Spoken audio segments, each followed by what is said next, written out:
Welcome everybody to what's unusual for us, because normally we're playing a game, but in all honesty, today we're kind of just chilling and chatting. And for the most part, it's just going to be like discussing lore with some history intermissions, as the title says. And discussing whatever we can think of. Exactly. And for the most part, the lore topic we're going to be talking about is the what ifs, whatabouts, and the horrible decisions of Star Wars in both the Clone Wars and the Rebellion era, because no one likes the Resistance. At least for today. Because no one likes the era of the Resistance in the First Order, and there's still a lot developing and they being really written. Screwed that up. There's a lot being discussed. There's a lot being written and developed for the Old Republic era, as a lot of it's it's still 3,000 years difference. So there's still 3,000 years of history to write. So for the most part, we will be chilling with the Pokemon at the picnic while we talk and discuss, and anybody in the chat is open to bring in the topics or to correct us. This is based off of the factual knowledge that we have as an understanding, as well as anything pulled off from the information, and it's going to be based off of the canon with some of the whataboutisms and what ifs of legends. So we will be trying to stick to the lore and canon as much as possible. With that being said, I'm joined by my buddy Red, and fortunately for Shadow us, will be joining us later. Yep, I was just about to say. Fortunately, Shadow will be joining us later, and they've already started a good topic of conversation. So let's start with let's start within the rebellion, and one of the things I want to discuss was the fact of the matter. IG-88 would have destroyed the entire galaxy. Yeah, so the IG series of assassin droids were... Oh boy. So this I actually have a bit of knowledge about. I looked them up. The IG series were assassin droids that were specially designed for... I don't remember which corporation. But the corporation just wanted the best assassin droid they could get. And they kept building better and better versions. And eventually, one of the droids decided, I don't like taking orders from you. And killed its creator, yeah. Well, it killed its... It didn't just kill its creator, it went rogue and took over their entire production line a la Terminators. No, I remember that because there was a huge thing where they killed the creators and took over the production factory, making any and all IG assassin droids become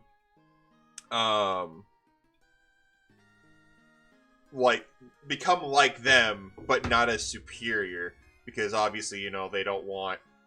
Okay, bye, Swampert. My Pokemon ran off a cliff. Yeah, I saw. He'll be back. I don't think Kipper's coming back, anyway, Sarge. So, yeah, and the IG series, at first they were planning to exterminate all of humanity.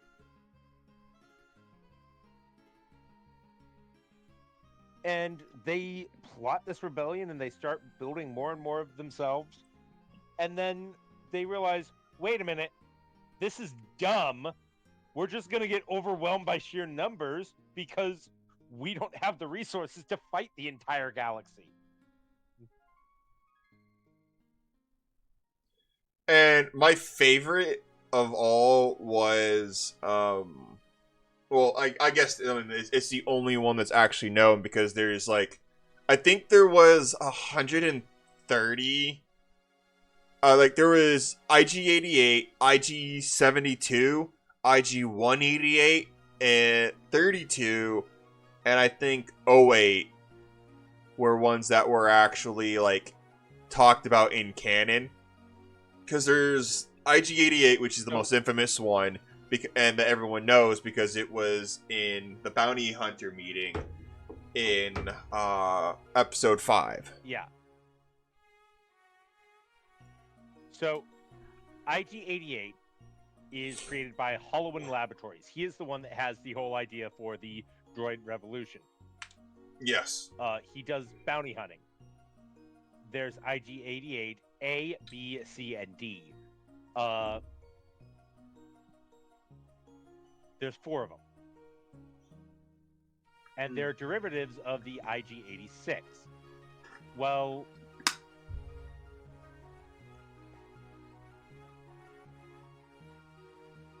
they almost succeed in this plan of theirs, and they're producing all these other droids, and he acts as a bounty hunter for his cover, IG-88A. Yes. And eventually, Lando Calrissian and Wedge Antilles end up destroying the core of IG-88. Sorry, IG-88 plans to take over the second Death Star. No, he doesn't plan to. IG-88 succeeds. The entire reason why the Death Star becomes fully operational so quickly is because of IG-88. He literally plugs himself in and takes over the Death Star, the second Death Star. And the main reason why it was so accurate, and actually hitting the ships was because IG-88 was the one actually firing. And he was trying to get rid of the rebellion so that way he could use the Death Star. So, alright, I'm wrong. He had taken over part of the Death Star and was trying to get complete control over it so that way he could use it to take over the galaxy, because if he actually had taken over the entire thing, it would have been a different outcome of the second Death Star. Yeah. So, just before the Battle of Endor, Vader hires IG-88 to deal with Renegade Squadron, which is a rebel fighter squadron that is causing all sorts of trouble. They attack Sullust in a diversionary attack, and he's defeated, but he has this powerful lightning shield generator that gets overwhelmed. Afterwards, the remaining IG-88 unit uploads his consciousness into a computer core on the Death Star 2. At the time of the Death Star destruction, he was in the middle of activating his program to take over all the droids in the galaxy. Yes. And Palpatine was the only one to even suspect something was wrong. And right before the station's destruction, he notices a series of doors in his throne room just opening and closing sporadically. And then IG-88 is utterly baffled when Palpatine just uses the Force to push the doors open. Yeah. Or tries to. And IG-88 exerts more pressure and tries to keep the Emperor locked in until he just grows tired of the game and unlocks the door. Right, and then, right in the middle of this plot to take over all the droids, Wedge Antilles, Lando Calrissian go, haha, no, boom, and they blow up the Death Star's core.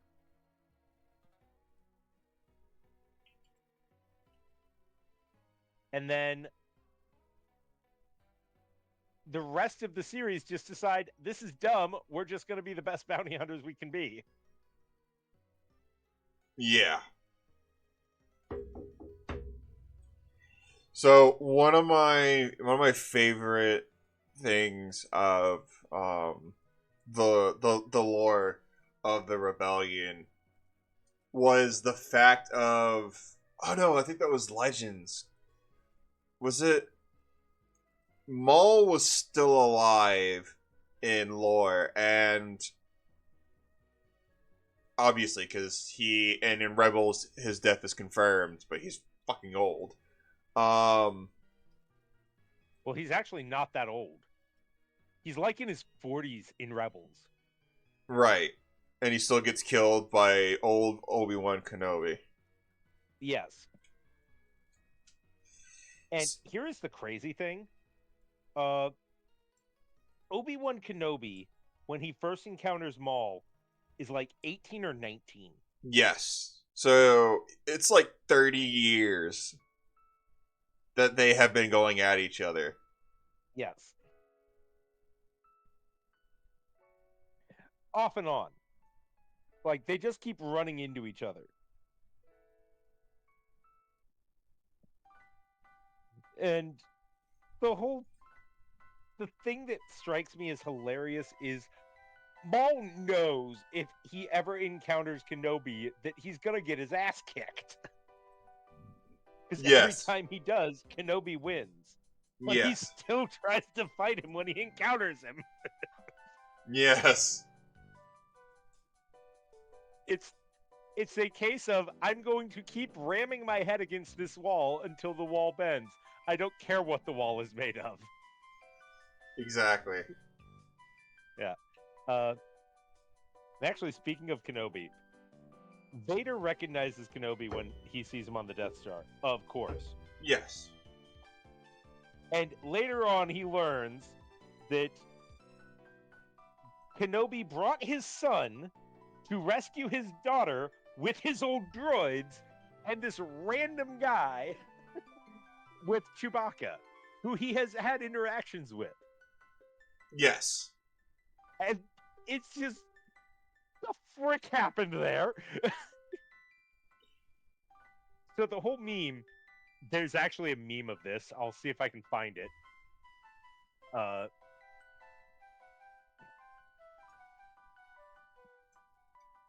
So the whole meme was Han Solo basically shows up. There it is.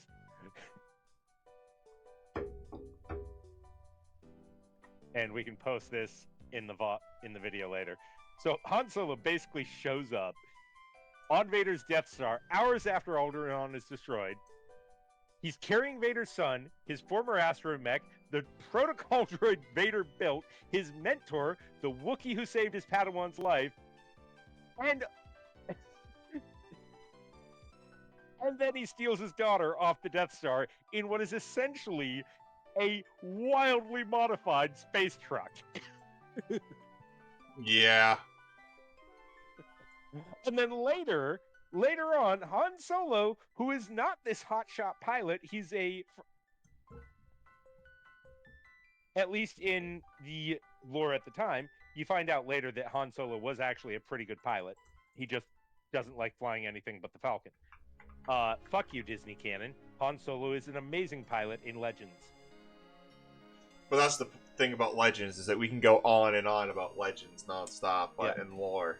But anyway, so later on, during the Battle of the Death Star, Han Solo sneaks up on the greatest pilot in the galaxy at the time in what is essentially a space semi-truck and shoots him in the ass. Yeah, I know. Because he literally just goes, "What?" Because I think what happened was he was so well, he focused. Doesn't shoot Vader, he shoots his wingman. I think what happened was that he was so focused on Luke, where he's like, or the pilot in the X-wing, that he didn't realize. The Force-sensitive pilot in the X-wing. Oh, this guy's a threat. Not realizing the man in the fucking 18-wheeler coming up behind him and going, "Fuck you." Surprise butt sex. Now, to be fair, to his sensors not detecting the Falcon is, according to canon and lore, extremely heavily modified with all sorts of illegal sensor jammers. Yes.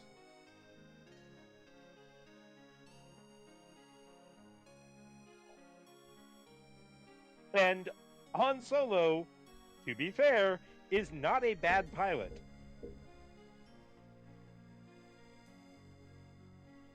He graduated Imperial Academy and was deployed as a TIE fighter pilot. Really? And this is actually a bit of lore.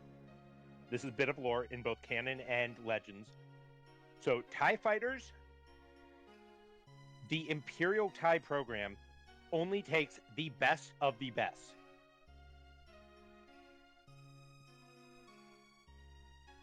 They have the entire galaxy to filter through. Yes. And something else that you never realized, even during the worst part of the rebellion,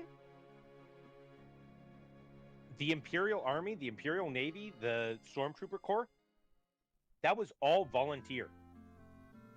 Yes. Kind of like the U.S. military. You do your 5, you get out, you live off the benefits.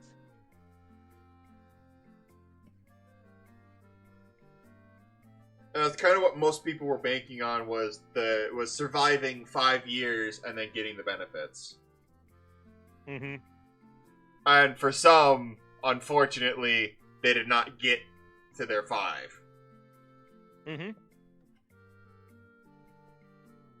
And if you actually look into the lore, it's really good benefits for the Imperial military compared to everyone else. It is why the Imperial military is seen as the way to get out of a bad situation. Mind you, that is because the entire economy is in a dump, because prestige projects, they're doing what's known as a command economy. Don't know how much you know about economics, Blaze, but a command economy... Ooh, how to put this in a simple way. So command economies, unlike free market economies, are very heavily regulated. A good example would be North Korea. Much as we hate them, they are a command economy where the leader commands, this shall be done. And it does not matter what it affects, it is done. So he says, I want 100 new tanks built. Those tanks get built. Doesn't matter if half the population starves to death, those tanks got built.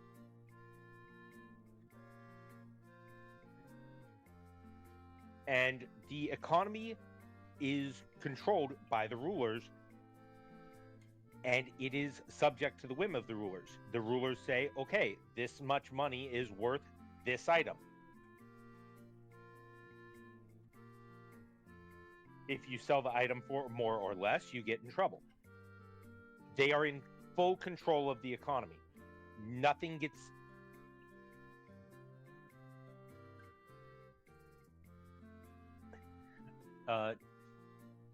So nothing will change without the permission, unless you start having economic collapse. Now, the advantage of a command economy is, when it's done right, they're extremely stable.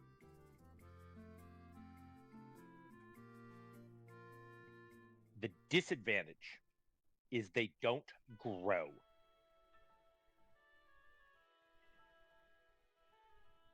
So, just as an example, I'm going to pull up a satellite view of North Korea at night. Oh, I love that meme. It's not entirely a meme. No, one of the few things I've seen is that somebody did. It's not a meme. It's just North Korea at night. But the thing that I love the most is that someone did the Steam online of it, and it's just like one person in North Korea. That is Kim Jong-un. He has Steam.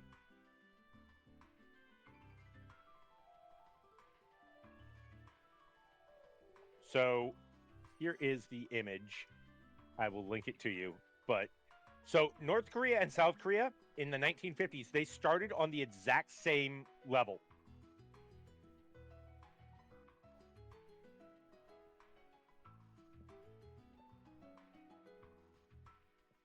There you go.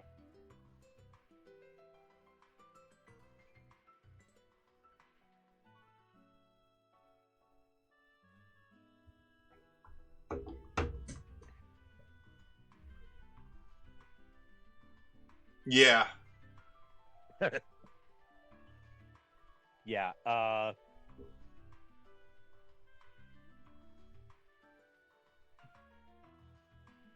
So this is just the artificial light at night, and you can tell population density by how bright it is.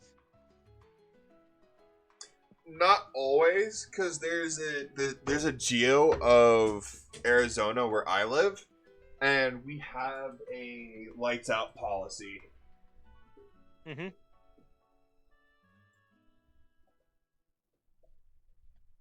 That is probably because of a conservation thing.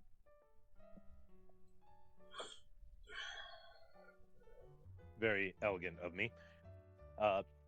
That is a thing that will happen if you are in an area where they are trying extreme conservation to something that is sensitive to light at night. Yeah, so I live, to kind of oust myself, I live within 20 miles of the biosphere in Arizona. Mm-hmm. But anyway, as I was saying, a strictly regulated economy like that doesn't grow. You don't have innovation. No, because you're Whereas constantly you having look at to... South Korea. No, because in a command economy, it sounds like you're just having to constantly assign value to things to keep an economy going. Of like, hey, I made this thing. I made rock with stick. How much is this? Oh, it's this. Hey, I made rock with 2 sticks. How much is this? Not really like that. So you don't get innovation in a command economy because you make what you are told to make. For example, let's say you have a factory. Mm-hmm. This factory would be amazing at making kids' toys. No, you don't make kids' toys. You are going to make these wooden handles for our AK-47s. Okay. That makes more sense.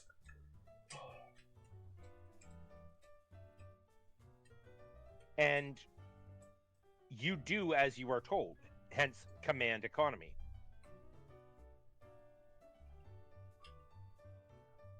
Also, most of the people of North Korea cannot eat properly.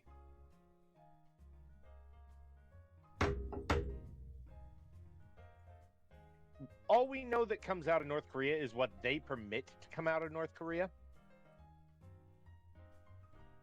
But let's get off this topic because this is extremely depressing and I don't like talking about crimes against humanity in general.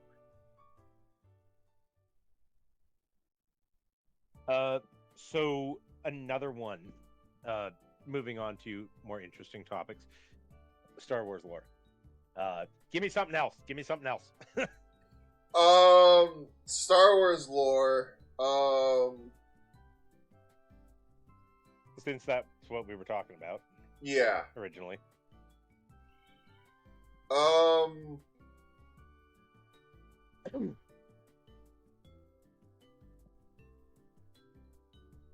I guess because I would like the input of Shadow, because he's very well versed in a lot of stuff. But what I would like to talk about is like how the transition between the clones to the Empire. So I from the Republic to the Empire, and in which case becomes the new Republic, because the Republic existed back in SWOR, the Old Republic era.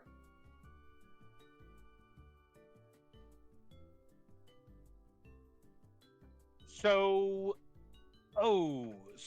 they don't really transition back. Well, the Empire doesn't transition. It's more of, it's a new republic. The reason why it's called the New Republic is because it has the Old Republic from when it existed 3,000 years ago, and the New Republic had existed afterwards, once there was a it goes into the Old Republic era, which I'm not very well versed in, and it's the reason why they have what's called the New Republic, which is often like it's instead of calling so pre-Empire. yes. So we're talking about the New Republic of the Clone Wars era, 3 BBY. Okay, I don't know much about that. Be right back. Just a moment. No worries.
Yeah, I don't really care about the sandwiches. I just wanted to make it so that way my Pokemon had something to eat.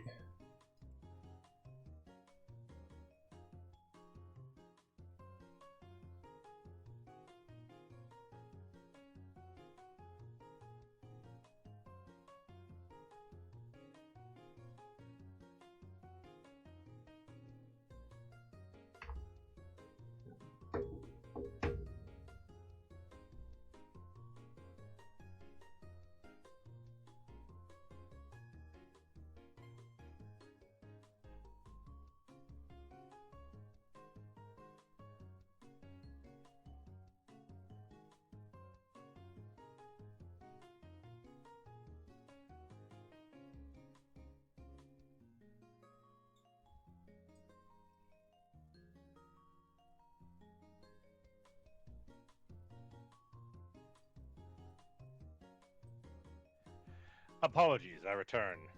You're welcome back. So the entire thing of it is that the way the system worked was you had the Old Republic, the New Republic, which was the Clone Wars era, and then you have what they deemed it, which was called the New Republic, which is they called the New Republic, which is the after the rebellion ended and the Empire was defeated. Princess Leia started a new form of government called the New Republic. Yeah, because they actually don't call the Clone Wars eras the New Republic. They just call it the Republic. Yes, because at the time the Old Republic wasn't really canon and wasn't very, even though they had because it was considered Legends, they never considered it canon. So that's why it's called the Republic and the New Republic and the Old Republic.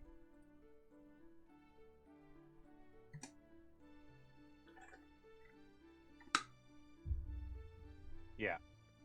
Anyway, where was I? So one of the plot holes they had was they never actually got into establishing the Republic. In Legends, you find out that they did a whole bunch of stuff. They basically restored the way the Republic. Well, is it? Well, because the comics are considered canon. So, are you referring to the comics or just Legends and things? Comics are no longer considered canon. I thought they were reestablished as canon. Not all of them. Because I remember the first thing that the bitch did was say, at this point, outside of the movies, everything is considered Legends until further notice as reestablished as canon. Yes. Yes, the bitch. The one that Disney themselves, like the Disney CEOs, have told, knock that shit off. You're causing us too much bad publicity.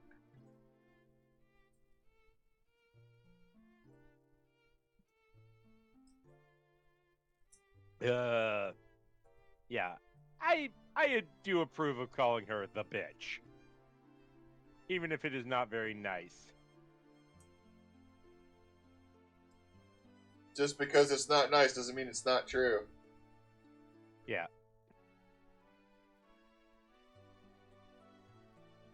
So that's one of the things that I found interesting was, okay, so on the topic, have you seen how I haven't seen it, but I have I have an Android, so which means that it's tied to Google. So Google does praise not praise or praise, does give me some notifications of news articles saying, like the U.S. submarine or the Switzerland submarine that in the most recent war and like in the war game blew up a bunch of United States. Well, yeah, I like, get that. Yeah, I get those. Thank you, Google and Android, even though you are massively breaking piracy laws. One of the things is that Acolyte reviewed so fucking horribly, and I don't know if it's accurate or not. I would like you to look it up. If Acolyte was actually if they stopped releasing episodes because it just did so poorly. Because I believe they got to episode 7 or 8 the last time I heard about something, and then I got a news article saying, yeah, no, they're no longer releasing episodes of The Acolyte because the TV show bombed so badly.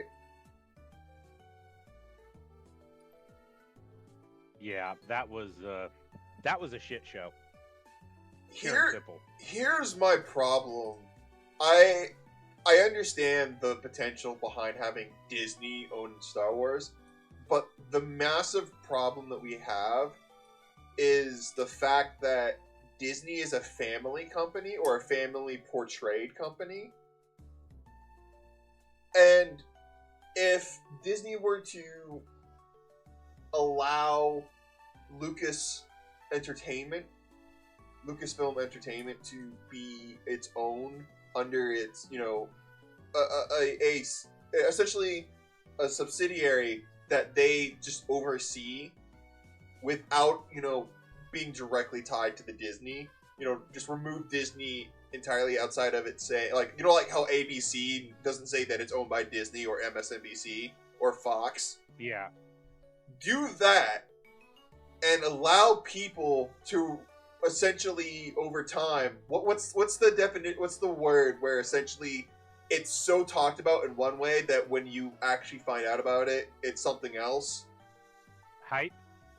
No, there's the word where, like how a lot of people were saying that, or like, for example, we all say that Obi-Wan Kenobi's lightsaber was green, but it's so widely known, but when you look back at the actual thing, it's actually blue. But because it was so talked about for many, many years about this, that when you actually retcon? No, not retcon.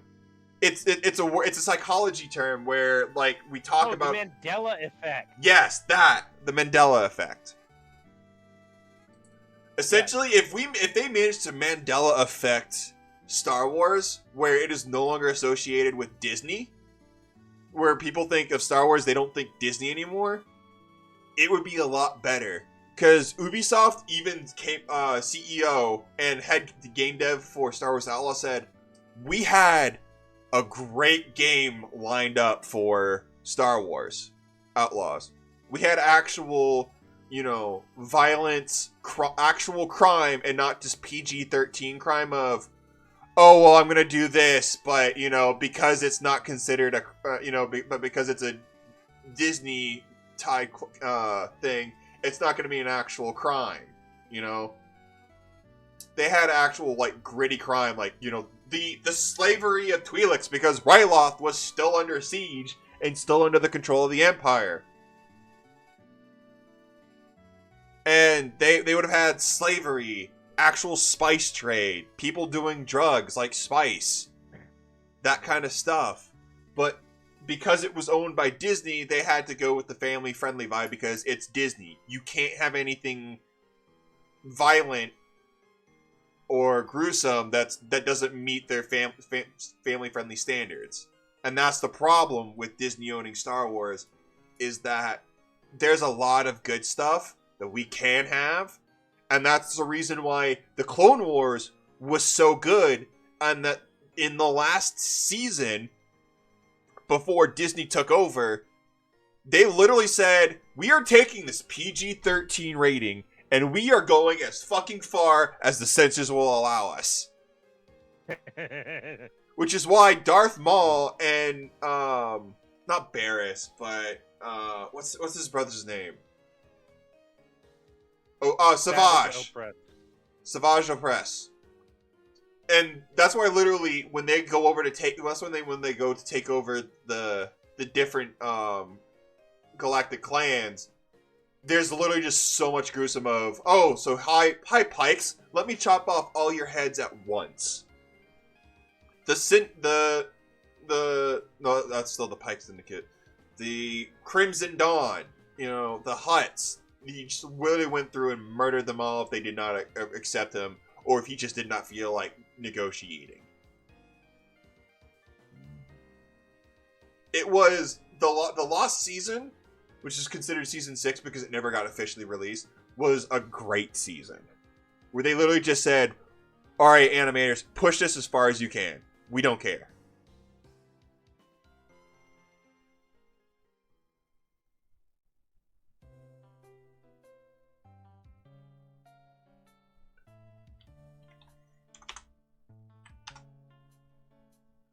Yeah, it was really well done. Yeah, because they went above and beyond, because, like, there's also the thing of Anakin Skywalker literally cutting off Trench's robotic arms instead of his biological because he wanted answers. Because, A, it shows his turn to the dark side, but also B, it also, is pretty violent. And the fact that the Jedi are, fairly, if the Geneva Convention existed, they would have broken a lot of those laws, just the Jedi themselves. Because their own code, they've broken many a times for the sake and name of peace.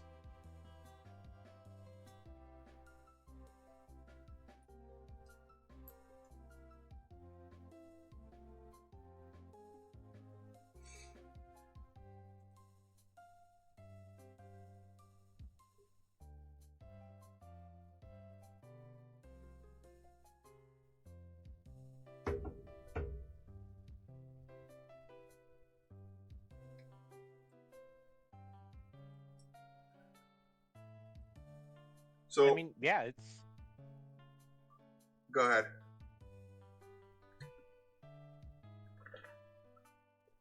Yeah, once Disney took over, they really, really screwed the pooch on that one. But we're getting too much into politics.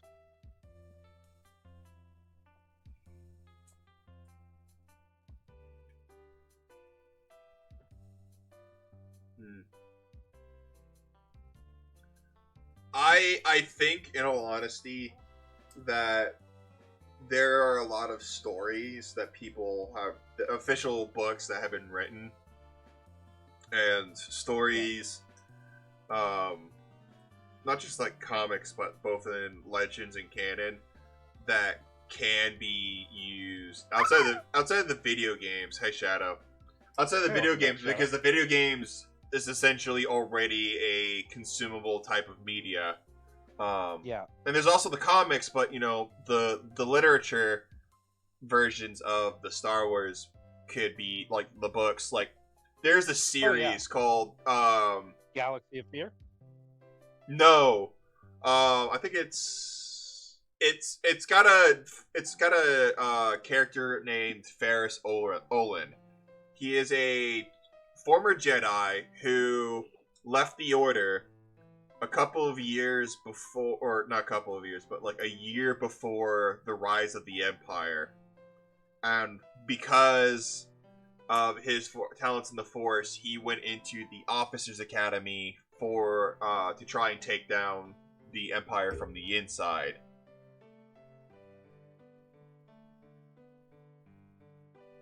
And it was a choose your own. It was one of those choose your own adventure books, and I think would be somewhat interesting because they did something similar to it with the movie adaptation of the game Clue. Because in the original release of the movie, based off the board game Clue, they had 3 different endings, and there was two non-canon and then the one canon ending.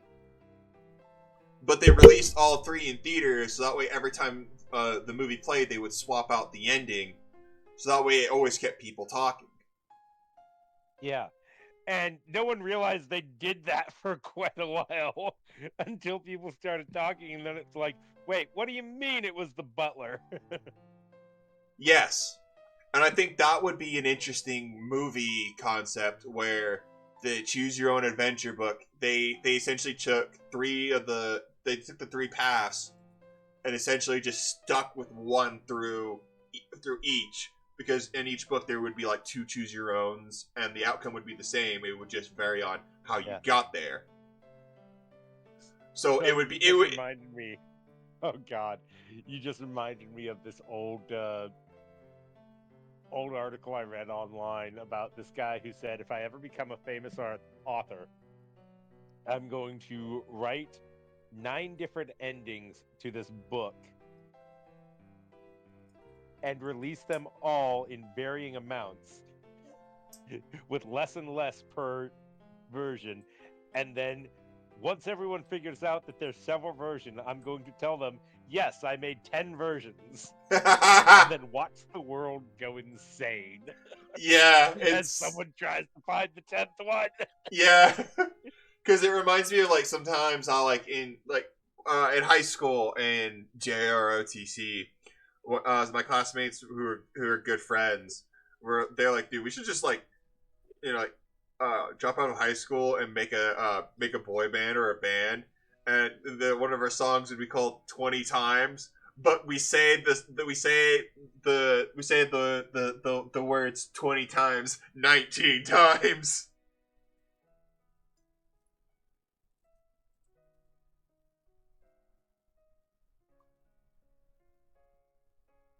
That sounds awfully contrived, but whatever. I mean, it's among the same thing of, there's 10 books.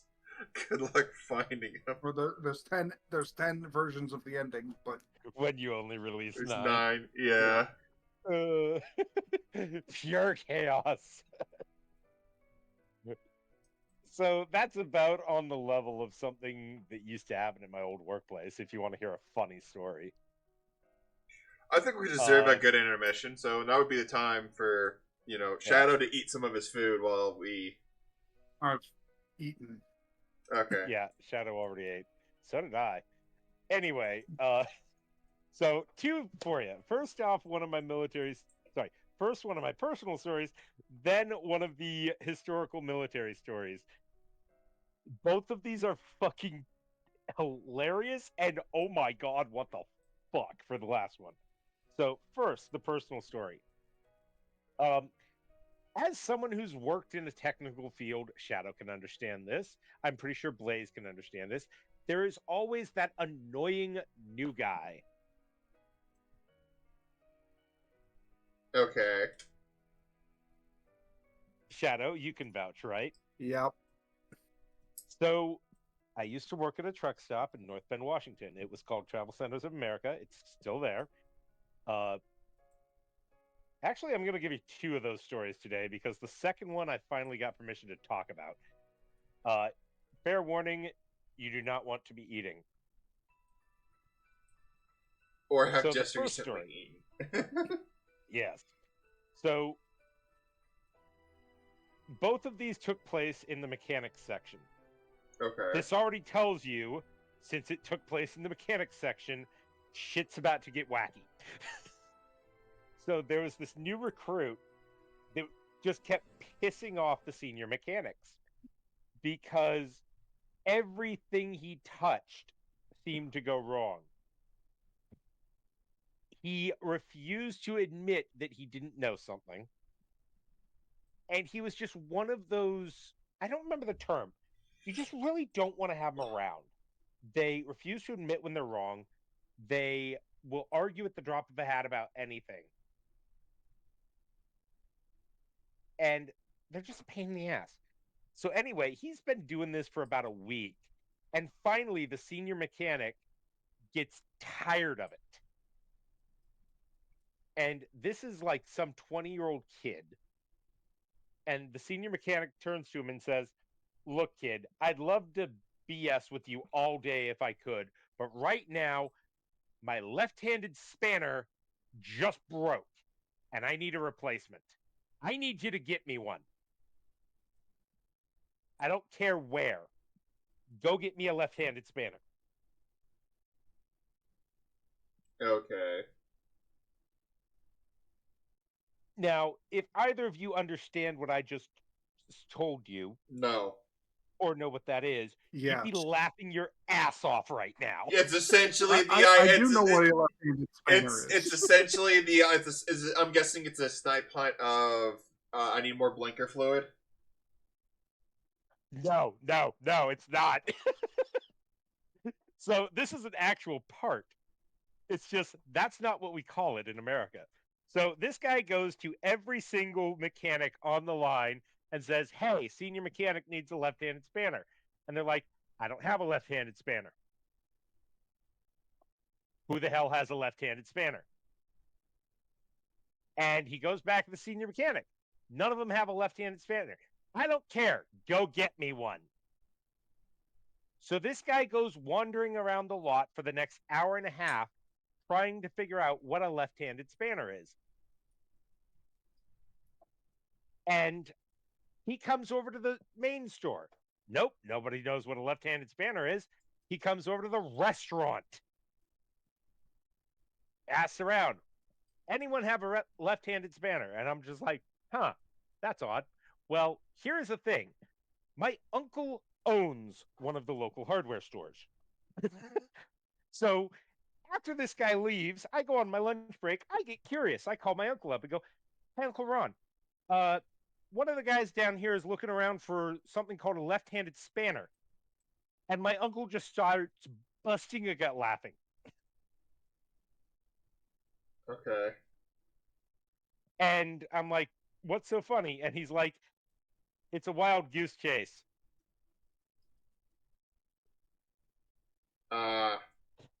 A left-handed spanner is this. And he sends me a text message with a picture in it.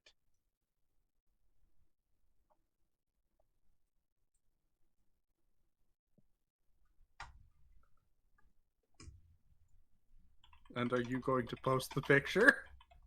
Well, I'm just going to Google a spanner real quick, and I'm going to send that. But he It's a sent me that second photo. It's a crescent wrench. Yeah, it's a crescent wrench. They're ambidextrous. Yes. They do actually make specific right and left-handed ones. Basically, it's just a fancy grip. Yeah. It's a fancy molded grip to more suit one hand or the other. But it's literally just a crescent wrench. We just don't call it a spanner on this side of the pond. For it all fucking day.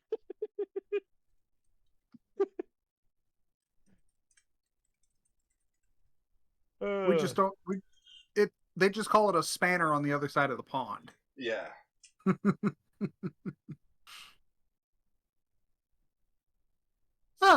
Yeah. Anyway, next story. Okay, so this is the one you really don't want to have eaten anything recently. Are either of you queasy? No. not against stories, but I am against pictures and sounds. So. Oh no, there will be no pictures or sound of this one. This is a story from my adoptive brother-in-law. He married my adoptive sister and gave me my nephew, who is currently graduated from the Marines and is on his first tour. Jake, if you ever hear this, congratulations and good luck.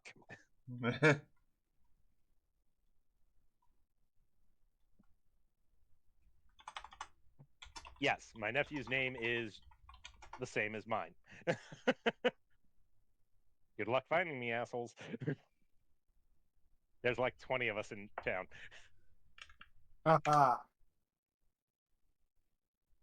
anyway, just the ones I know. So, my adopted brother-in-law is Josh. He works at the mechanics section. And I witnessed the fallout of this. And I'll tell you the fallout first, because that makes the story better. So I'm on lunch. I'm down at the fuel desk getting a slice of pizza, because they actually sold pizza by the slice at the fuel desk. They still do at that fuel desk. So if it's midnight in my town, you can go get some fresh made pizza at that fuel desk, and I love it. Anyway, getting off topic. So I'm down there getting a slice of pizza on There's my lunch. nothing about getting off topic when it involves pizza. Fair enough. Pizza is amazing, and the person who invented it should be nominated for sainthood. It should be knighted and be given the key to the to the world. To NATO, if anything. But anyways, continue. So about the fuel desk. Anyway, I'm down at the fuel desk getting lunch, and there's a whole bunch of people in there, and the chief mechanic from the mechanic section comes storming in the side door next to the fuel lines and just starts screaming at one of the customers, "You get in that truck and you get it the fuck off my lot, you sick son of a..." And just starts... I learned like 12 or 15 new bits of invective that day. And I'm just like, holy shit, what happened? And this guy goes running, and I see this truck tearing out of the maintenance bays and getting on the freeway.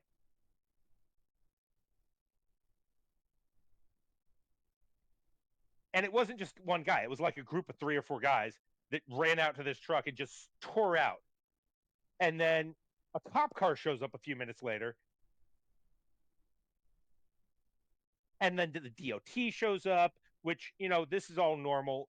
Apparently there was something illegal on that truck. But why was the mechanic so pissed? Okay. And then something else shows up. CDC. And I start going, excuse me, what? The CDC. Yes, actually. Wait, for real? Yeah. Yes. So I found out about this the next day. And then just last year, I found out, oh no, this was my adoptive brother-in-law.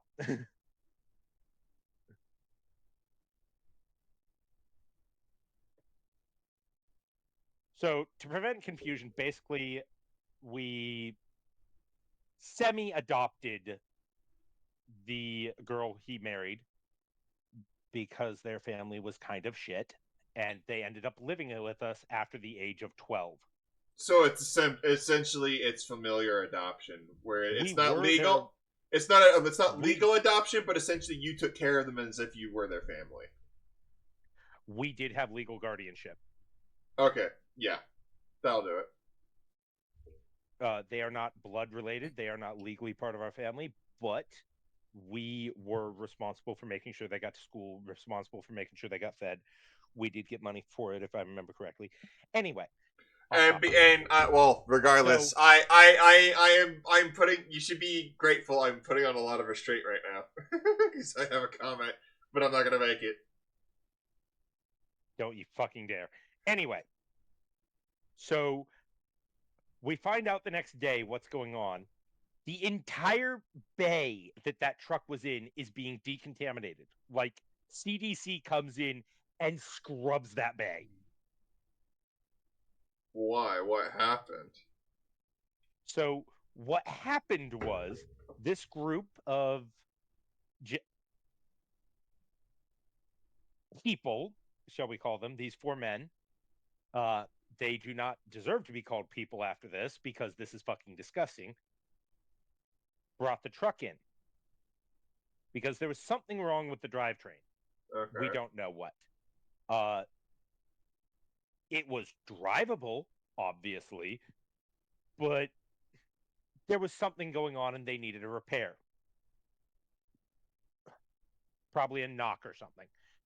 Anyway, they line up, they get ready for service, they get it into the bay, and they head over to the fuel desk to start getting some snacks and stuff and get ready to wait for their truck to be fixed. My adopted brother-in-law is the mechanic that is the first one up to work on the truck, to examine and see what's wrong with the truck. And he heads down to look at the truck. Now, to imagine this in your heads, the bay has a giant hole in the center of it. It's called the service pit. Yes, I know. I'm very familiar with the service pit. Yes. But the truck fits perfectly on top of it, so you can just walk down, look underneath the truck without having to get on the ground. Well, yeah. He starts to climb down into the bay, and he's right under the bumper of the truck, and he looks up and he goes, "Oh, hell no." And he gets out and calls the chief mechanic over and says, "I ain't working on that truck."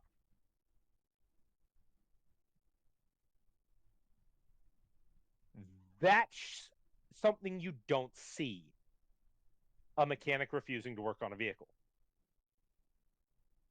Because mechanics, a lot of them don't get paid unless they're working. Right, it's commission. No. They have what's called billable hours, kind of like a lawyer. So basically, the amount of hours that I'm working on this. So if it takes me 3 hours to work on something, I get paid for 3 hours of work. Even if you had an 8-hour shift. Yes. But they get paid a lot. Yes, it's like 40 plus standard labor is $40 an hour plus. Yes, because for a lot of people, it's either apprenticeship or you went to mechanic school of some kind, or mechanical school of some college. Technical college, yeah. In order to get your degrees and to get higher ups. The adopted brother-in-law tells the chief mechanic, "I am not touching that truck." And the chief mechanic is like, "Why?" And he goes, "You'll understand as soon as you see." Then the chief mechanic's like, "Okay, whatever."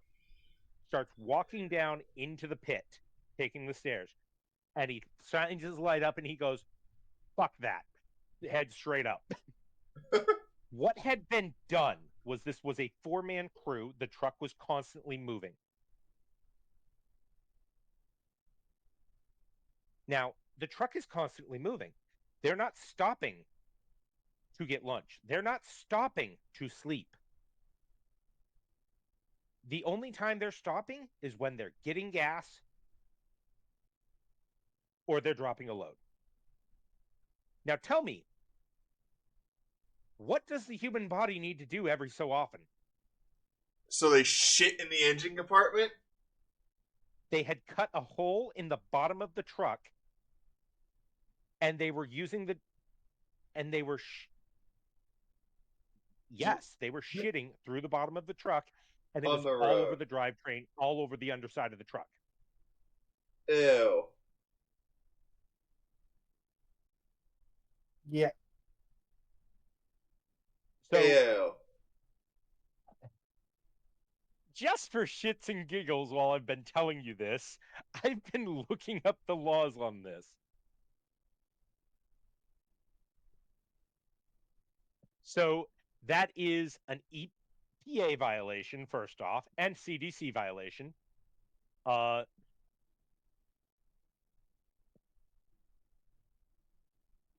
You will get charged for dumping of human waste. You will get charged for crossing state lines with a biological hazard. You will get charged with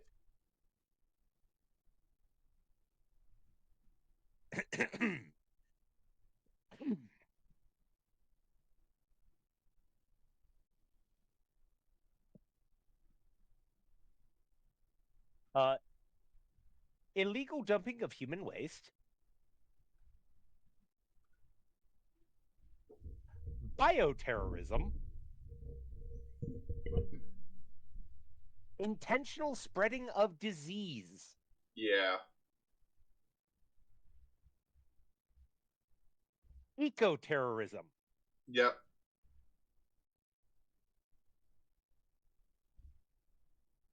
And by the way, the minimum fine for those is $5,000 Damn. in this state. That is, oh, I didn't want to wait to the bathroom, and I just went and urinated in a bush. Wait, so you can actually get... And I got caught. You can get fined for that? Yes. In this state, yes. I have to look at what it is for Arizona, because I do that frequently. Arizona, it is a little bit less. The fine or the punish or the leniency on it?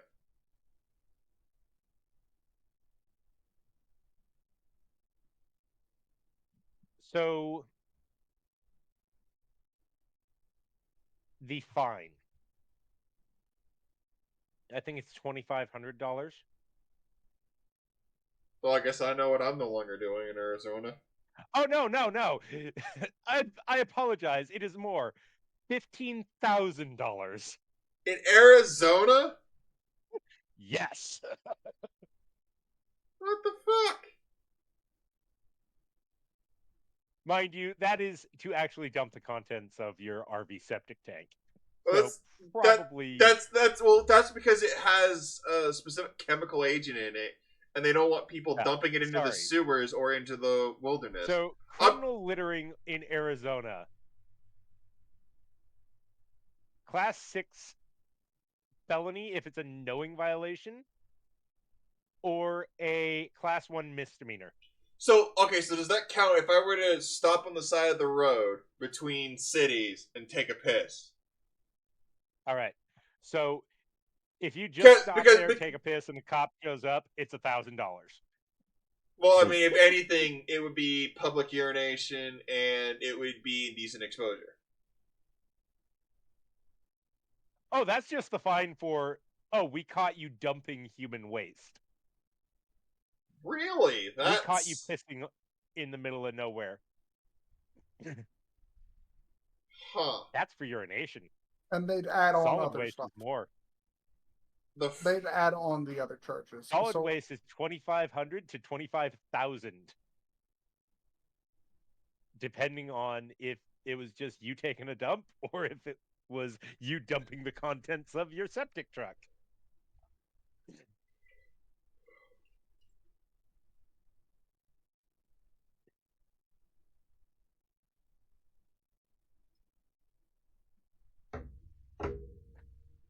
Anyway, yeah, so I would not have wanted to be in their shoes. No, neither would I.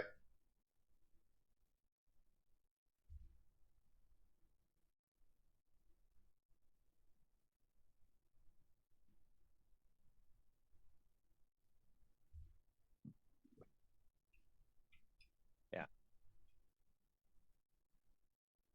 Anyway, who would like to move on to a less stomach-churning topic? Me. Shadow, you had mentioned the Death Star.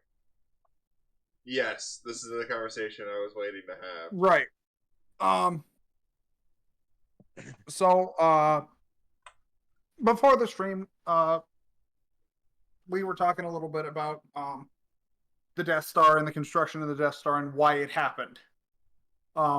And one of you said, I forget who, said that Palpatine was an idiot for allowing Tarkin to proceed ahead with the construction of the project. Red.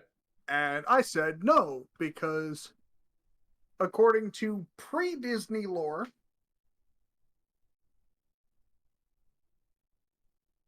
the Death Star project was constructed or was commenced with because as a separatist super weapon. Well, it was commenced with initially as, just super weapon. And then Palpatine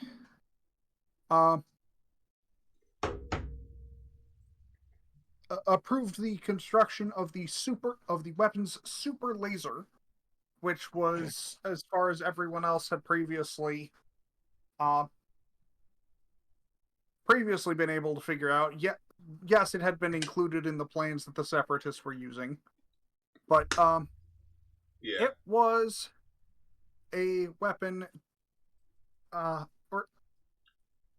Palpatine approved the construction of and research on the super laser because Thrawn had come into the known parts of the galaxy, or parts of the galaxy known to the Republic, prior to and warned of the it becoming the Empire, and had ended up warning Palpatine of the Yuuzhan Vong. Because the Chiss, who inhabit the unknown regions, had encountered some of their scout ships. Yeah.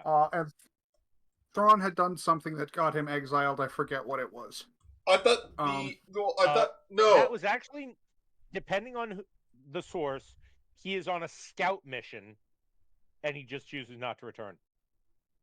There's also the thing of he was not actually in exile. It was just a rumor spread about him, so that way he would gather the attention of the Emperor. Yeah, when he gets Palpatine's attention is before Palpatine becomes the Emperor in the first place. Okay, because this happens during the Clone Wars that he gets Palpatine's attention. Because the only thing I know about Thrawn was from somebody was from the comic series where I don't know if it was the clones or if it was the Empire. It was pre-Empire that he came to Palpatine's attention. Okay. It was before Palpatine became the wrinkly old man. No, I got that.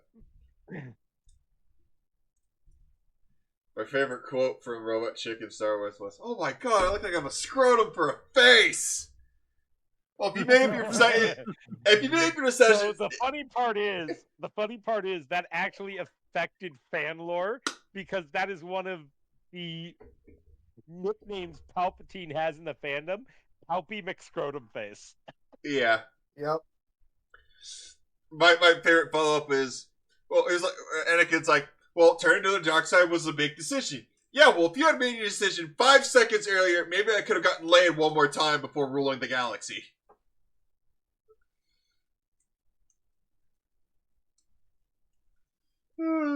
He does have kids, though. He does. He has grandkids as well. Yeah. Yep. So, was it actually canon that Rey was Steve Palpatine's... Yes. Oh my god. Disney canon, yes. Yeah, I know. Like, I love how there's Lucas canon and now there's Disney canon. He also had an evil child as well, and a what was his name? Trigon? Hold up. I don't remember this one, so... This is news to me. And this is why I want to have this discussion, because I'm very well... I'm fairly well versed with... So...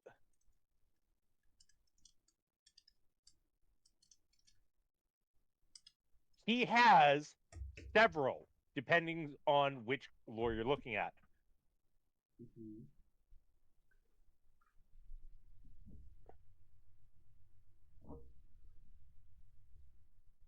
In the books and comics, he has like 2 children.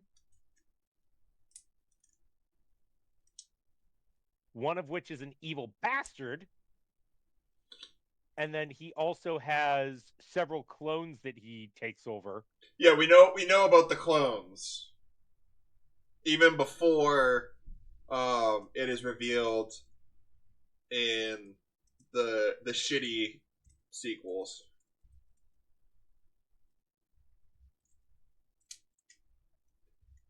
And speaking of shitty sequels, I love how everybody in the community was like, yeah, you could have stopped at episode 8 Or was it no?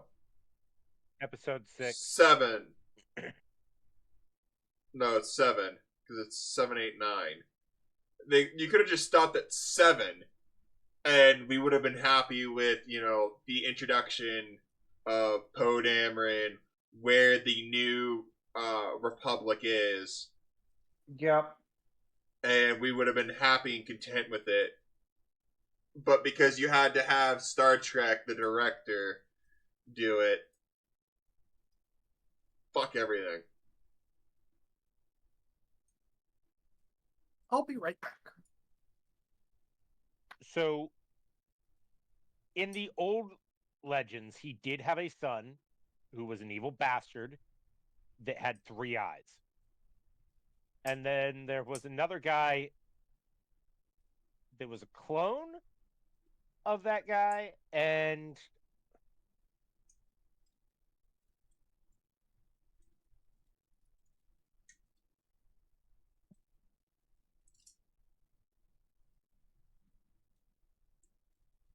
let's see.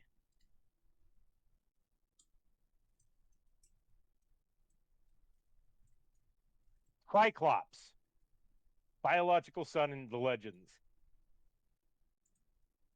He is the son of Palpatine and Sly Moore, an Umbaran woman. God, I get PTSD. Vietnam flashbacks every time somebody mentions Umbara. Alright, I'm back.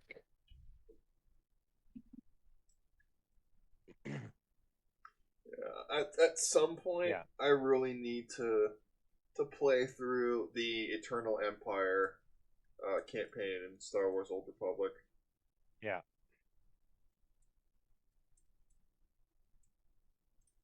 So Triclops is the biological son of Palpatine in Legends. Mm-hmm. He's born to Sly Moore, mm-hmm. who dies during childbirth. Mm-hmm. And then he's raised by the Prophets of the Dark Side, a Sith splinter religion. Mm-hmm. Where Palpatine intends for his son to become an Emperor's Eye with refined dark side powers of divination.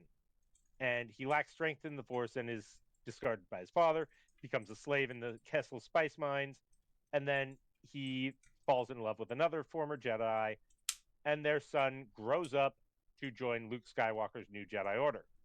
Mm-hmm. That's the Legends heir of the Empire. Speaking of Legends, can I just say, Mara Jade, hot damn. Okay, you can continue. Depending on which source material, yes. The Legends. I don't think she's not canon. Yes, there's several different interpretations of her in Legends. The one that I only know of that I've ever been informed of was the one where she was an Imperial agent and multiple times... Oh, she was part of the Emperor's Hand, yes. Yes. I mean, that's Mara Jade. Yeah. There's not a whole bunch of different lore on her.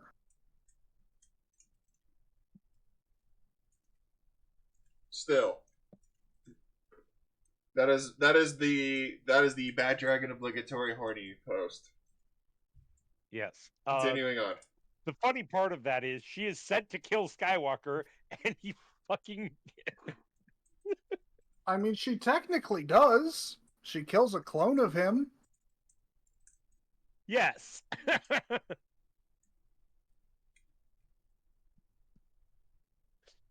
He kills his evil clone. Thus, technically fulfilling Palpy's order. Yep. The funniest part is, this is someone who's been raised as someone to just go out and kill targets, and the most important target they're set after charms the pants off of them. Yeah, that's why some people consider Luke Skywalker to be Jesus de la Lama Christ.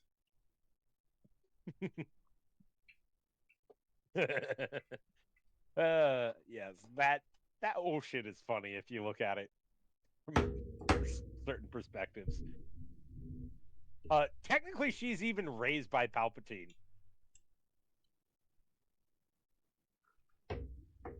Sorry, she's Palpatine's one of his apprentices. Yes. Yes. But then again, during the Empire, the rule of two was not really considered much of a thing. No. Well, no, because the rule of two had served its purpose. Right. So that way, Palpatine. The rule of two it had was defeated meant to hide the Jedi. from the Jedi Yes. and defeat them. Yeah. And here's the thing: she's not unique in being an Emperor's hand. There were several of them. No, there was. But Palpatine made very sure that his hands did not know that there were other hands. Yes.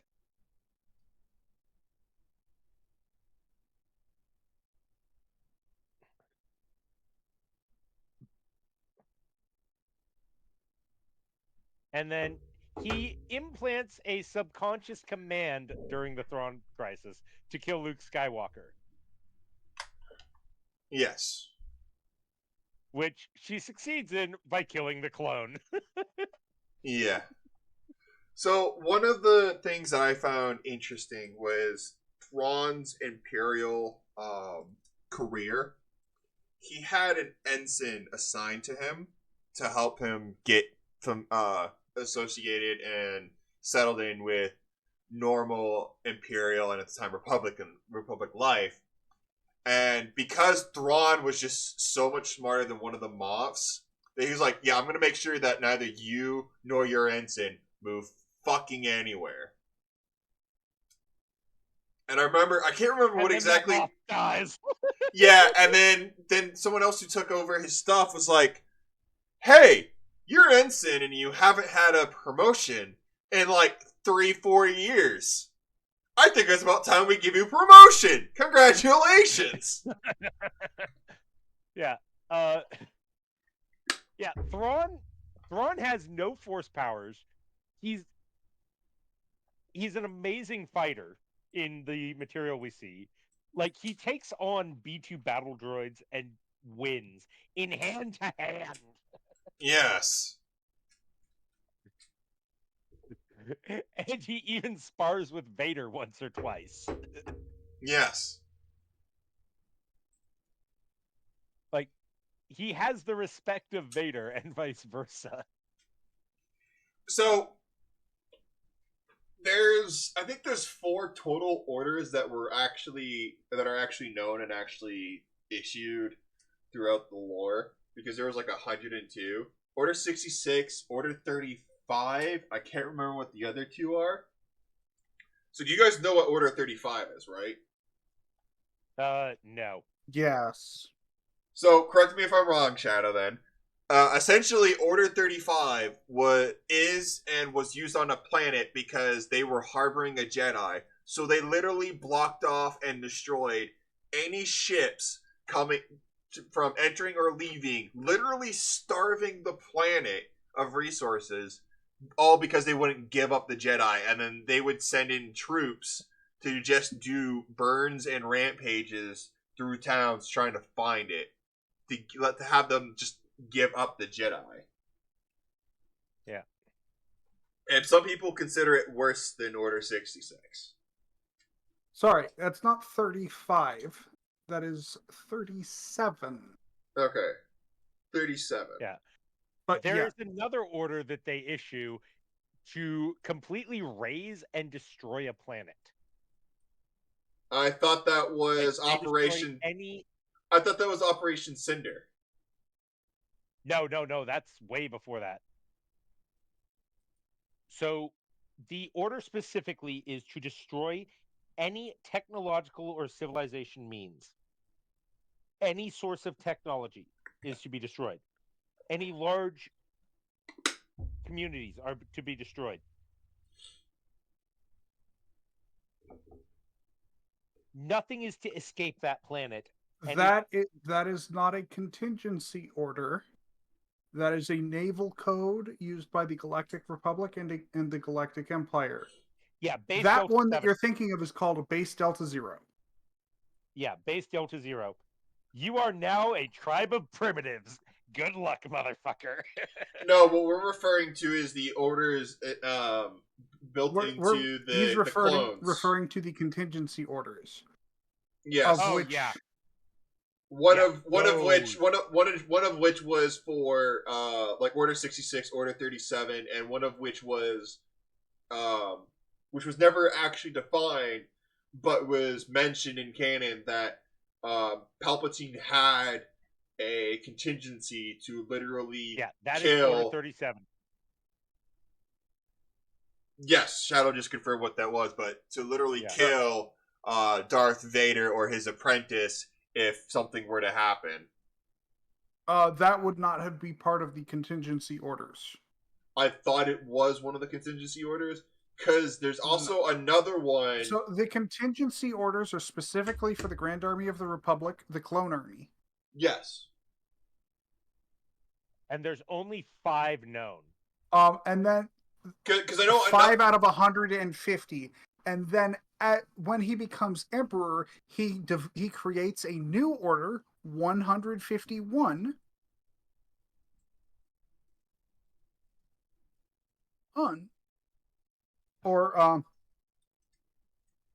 Vader comes to suspect that Palpatine developed a new contingency order to eliminate him should the need arise. And I remember he asked a clone or former clone trooper about it.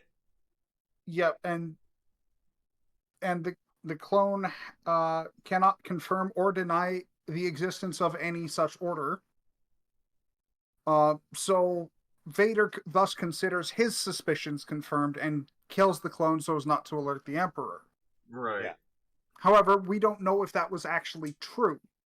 But anyway, the 5 that we know of are Order 4, Order 5, Order 5, Order 37, Order 65, and Order 66. So what are those? Because I don't. Order 4, so, shall I? Go ahead. Go ahead. In the event of the Supreme Commander, Chancellor, being incapacitated, overall GAR command shall fall to the Vice Chair of the Senate until a successor is appointed or alternative authority identified as outlined in Section 6. No, I remember that. 4. I remember that. Order 4. Order 5. In the event of the Supreme Commander, Chancellor, being declared unfit to issue orders as defined in Section 6-2, the Chief of the Defense Staff shall assume GAR command and form a strategic cell of senior officers. See page 1173, paragraph 4, until a successor is appointed or alternative authority identified. Order 37. Capture of a single wanted individual through the mass arrest and threatened execution of a civilian population. Follow-up directives include scenarios for body disposal of civilian casualties and suppression of communications. I'll let that sink in for a minute. No, wasn't that 137? That's 37, yes. Yeah, okay. Follow-up directives include scenarios for body disposal of civilian casualties and suppression of communications. Yes. We don't want anyone to know we captured this guy. Or killed all of these civilians. No, I know. Yes. That's why I said we they are literally covering this shit up. No, I know. It's more about the we're covering up the killing of civilians. And by the time they finish and leave, they could say, "Oh, it's just rebellion propaganda." No, or horrible disease struck planet, or whatever. Anyway, Order 65. In the event of either 1, a majority of the Senate declaring the Supreme Chancellor or Commander to be unfit to issue orders, or 2, the Security Council declaring him or her to be unfit to issue orders and an authentication order being received by the GAR, commanders shall be authorized to detain the Supreme Commander with lethal force if necessary, and command of the GAR shall fall to the acting Chancellor until a successor is appointed or alternative authority identified as outlined in Section 6-4.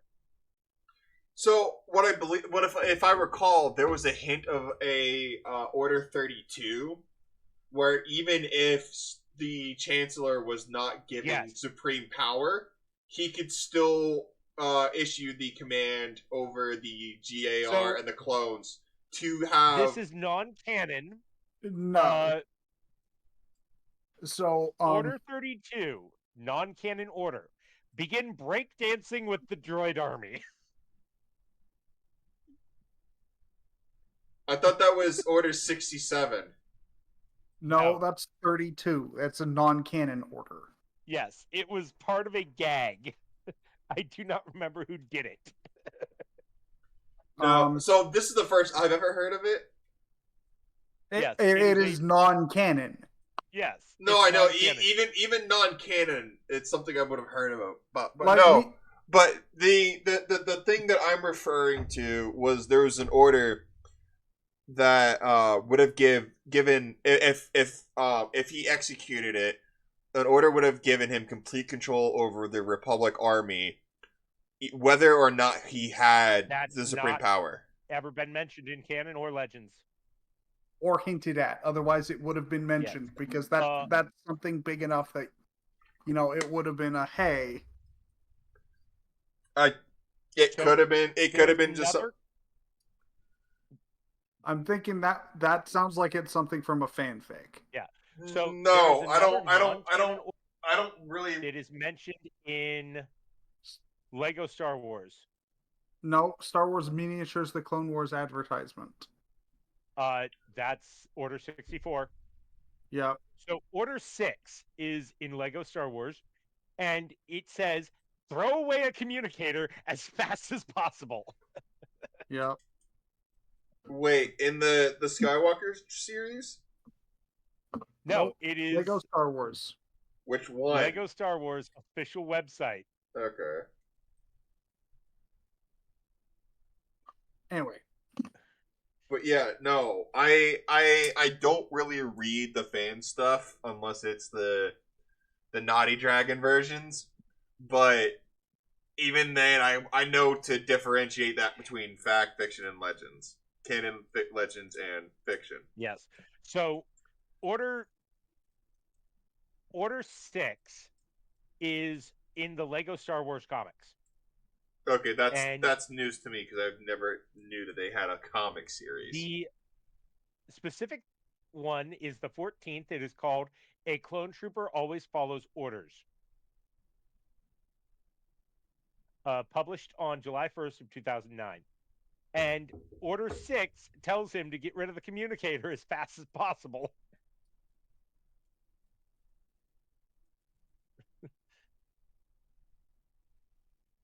So this is considered Legends material. Obviously. Mm-hmm.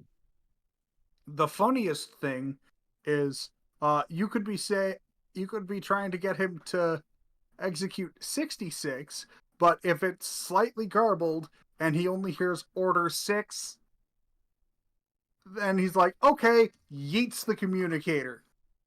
Yeah.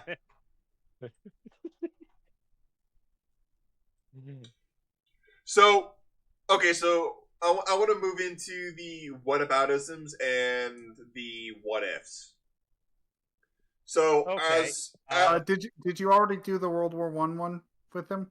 No. All right, let's go. Give me the World War I story, and then we'll go into that. Oh.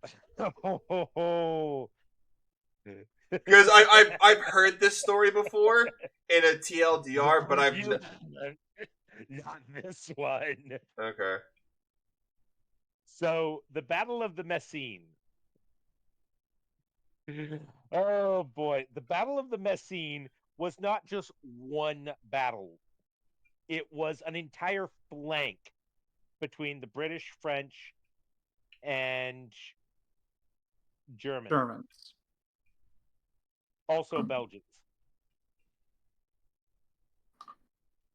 So, before I begin on this story, Blaze, do you know what the largest conventional detonation of explosives was before Hiroshima? Wasn't it the one that turned an entire section of thing into a lake?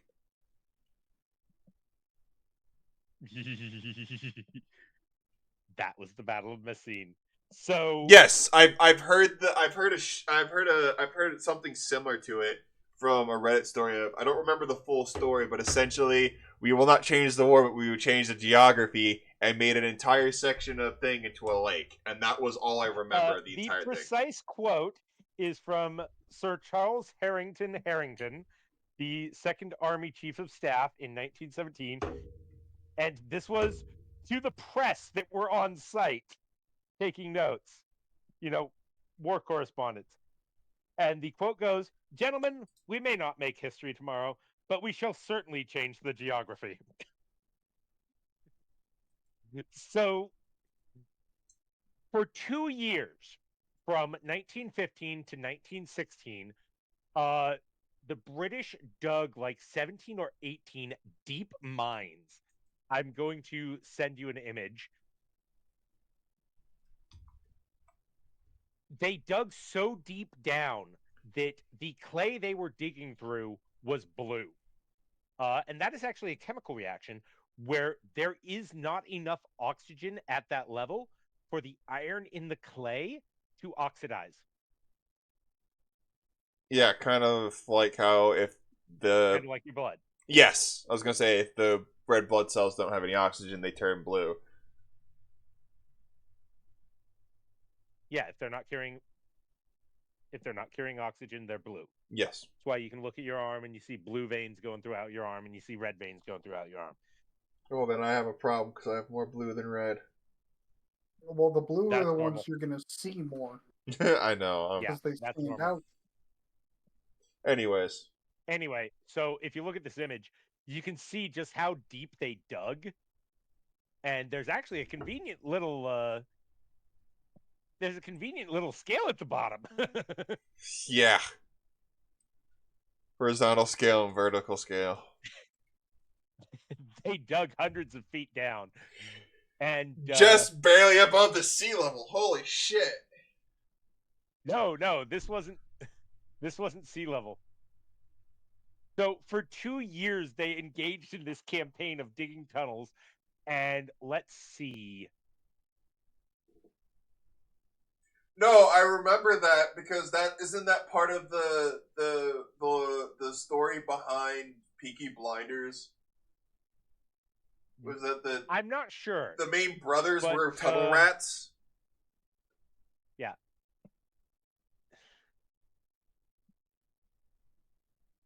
I don't know. Anyway.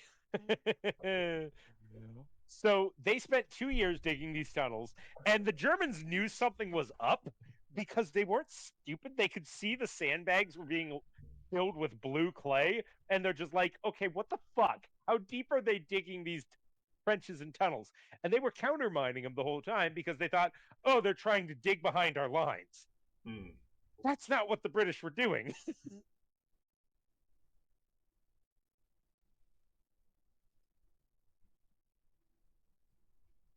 So these mines that were being dug, which is the correct name, they were just digging them deep. Yeah. Oh boy. They dug them like 2 or 3 miles across no man's land, and there were a couple dozen of them. 1 or 2 of them collapsed. The Germans found and undermined another one, and one. So unfortunately, one of these things didn't get detonated, but they were burying tons and tons of explosives. And then, when was it? Let me see.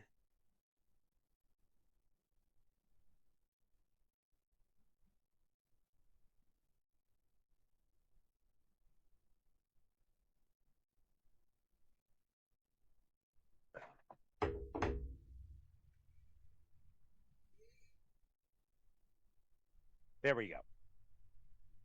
So they dug 26 of these damn things. And I already sent you the image of what one of them became.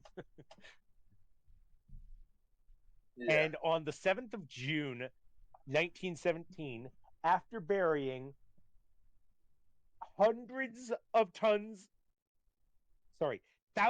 tons of explosives,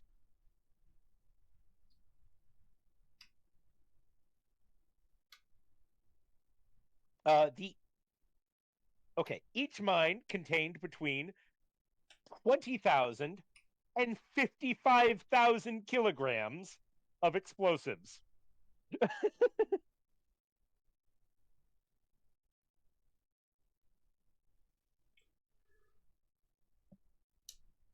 Interesting. Get to the setting them off. Yes. And on June 7th, 1917, the British decided, okay, we're done, and pushed the big red button.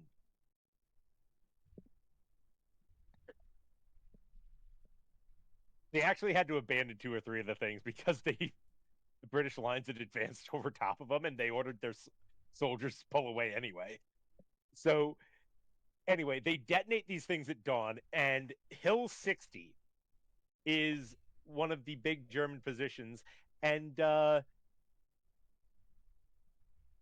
just a moment. I believe it was called that because it was 60 meters tall, but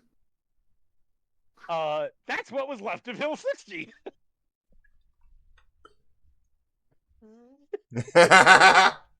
It is now Valley 20. So it created a series of lakes that the locals to this day still claim are haunted. No, I remember that, hearing about that, yeah. This blast was so powerful and so loud, it was heard in London. Hundreds of miles away. Like, it was audibly discernible in London. Da, da, da, da, da, da, da. Oi, what was that there, mate? I know, it's the idea, Charlie. Yeah. So, to this day, neither side knows how many were killed precisely because they haven't been able to find all the bodies. What they have to go off is the paperwork of who they think was there. Of who was supposed to be there. Yeah. And who hadn't shown up the next day, either through desertion or reassignment. It actually led to a little bit of funny business of several Germans being legally declared dead for a couple of years. That's funny. Because they'd gotten shot and it hadn't been logged that they'd been taken off the front line.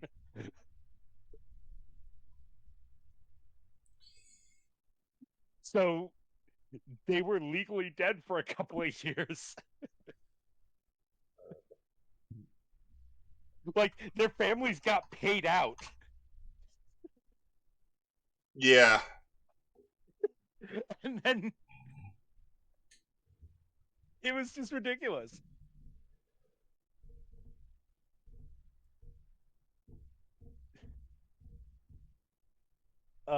Let's see. So let me go look. So Hill 60, which is the one I just sent you. Yes. And the one known as the Caterpillar are the memorial sites and are open to the public.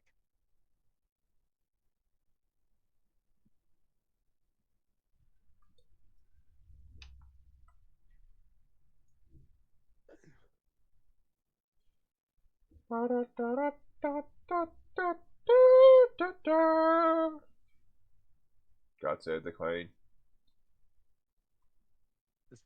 Yeah. So also, this leads me into a second topic. Guess who was doing all this shit? No idea. Well, the first one was the Australians. The Australian divisions. Interesting. But guess who else was present in the trenches? The British, the French. It is well known for their war crimes and getting away with it. Mechanics. The Canadians. Yes. Yes. There is a running joke going around in the military that the first draft of the 1949 Geneva Conventions were just a list of what the Canadians did. Yes! In the last 50 years. Yeah, I heard about that joke. Yes, and one of those was involved in the Battle of the Messines. So one of the things they did in the Battle of the Messines was they would throw cans of food over from their trench into the enemy trench for a couple of days. And keep in mind, these are half-starved German soldiers who haven't had food in about a week. So they would go for that food once they realized, oh, it's not a grenade. And then a couple days later, they'd throw a can of food in, German soldiers all gather, and the next thing that came sailing in was a grenade. Yes. And they repeated this in World War II. Yeah, the Canadians are this well is what known happens for getting when away they with stop war saying crimes. sorry. Yeah. That or it's or hooky is on. So there is also a running joke around here. I live next to a military base. There is a running joke around here that when hockey season is going, you are safe. When hockey season is not going, do not fuck with Canada. Because they are looking for a reason. Isn't there also one specific part in Canada that's really beautiful, but is infamously known for using Ashley Madison? I don't know about that. Yes, there's a town specifically in Canada where if you were to do the math of the amount of people using a website to cheat on your wife with other people, it was like the odds were that you were cheating on someone else's wife who is also using Ashley Madison. Their husband was also using Ashley Madison.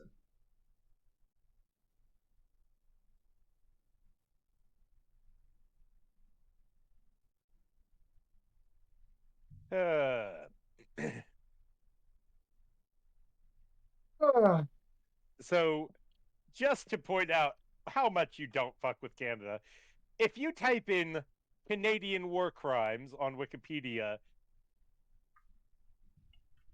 there's 7 different pages. Jeez, fucking Christ, Canadians, man. Like, there's so many, they had to itemize them by when they happened. No, they had to break them down by areas. Oh. Yeah, when, but where? Canadian war crimes in World War II. Canadian war crimes in Afghanistan. List of Canadian war criminals. 5 pages long. They committed. Okay, the Afghanistan war. We're talking about the one in the early in the 1900s, or we're talking about the 2000s or the 2000s. The 2000s. Seriously, they got away with war crimes in the 2000s. That's 3 different.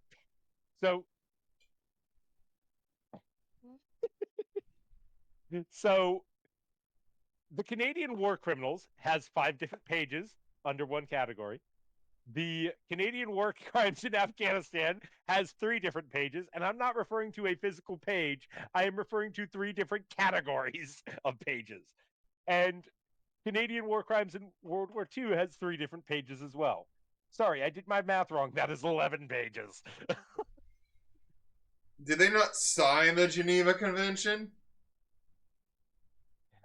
So there is a running joke in the military community that Canada calls the Geneva Conventions the Geneva Suggestions.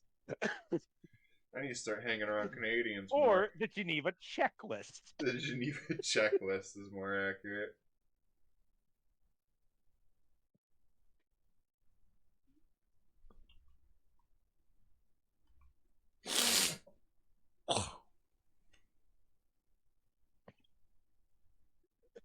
Yeah.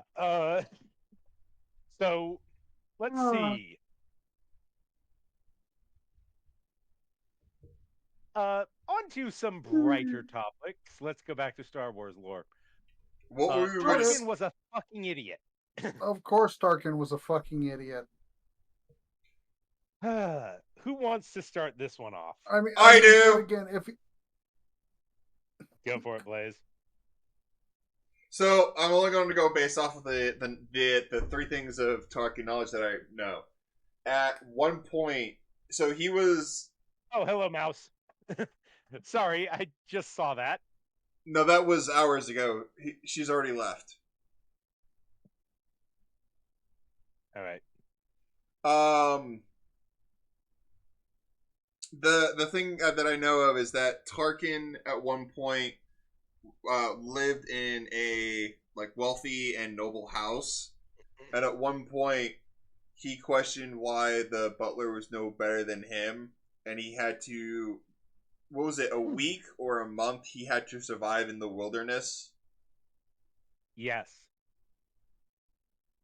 The second thing I know is that Tarkin knew who Darth Vader was when, during the Empire, Darth Vader was with Tarkin and the Emperor, not on Coruscant. I know that's when they officially first met, because even the Imperial Guards didn't know who he was.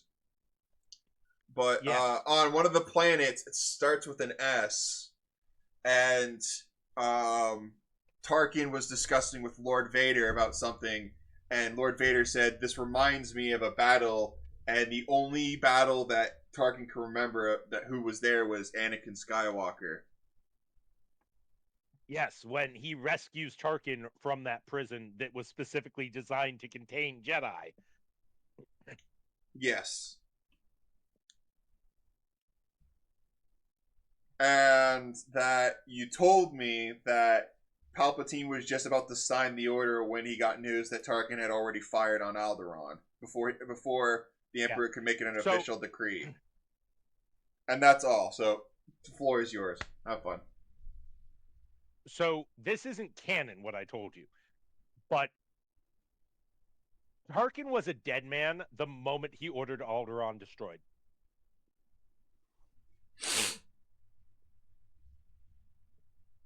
Palpatine was not politically ignorant, and he knew what Alderaan represented. Alderaan was the soul of the Empire.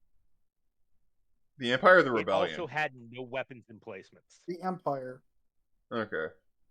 Because I knew from Old Republic. Never mind. Continue. Yeah. So think of it this way. Imagine this barn. It is soaked in mineral spirits, which are flammable. It has a huge supply of fuel oil inside. Some of those barrels are leaking. And Tarkin just tossed a lit stick of dynamite in. That barn was the political situation in the Empire with regard to the rebellion.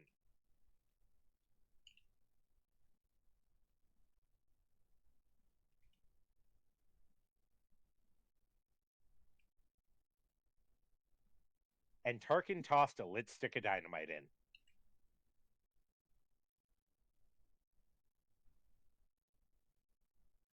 Yeah. So basically, Tarkin was a dead man as soon as he ordered that. Palpatine would have had him killed. Only the rebellion got to him first. Yeah. And it is considered canon that Palpatine just went, well, saves me the effort.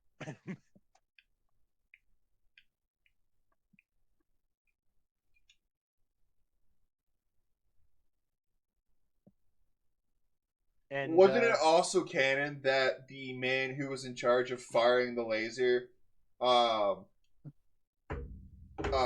prolonged the explosion of Yavin because he knew that because after the destruction of Alderaan, he knew that if he stepped down, somebody else would replace him.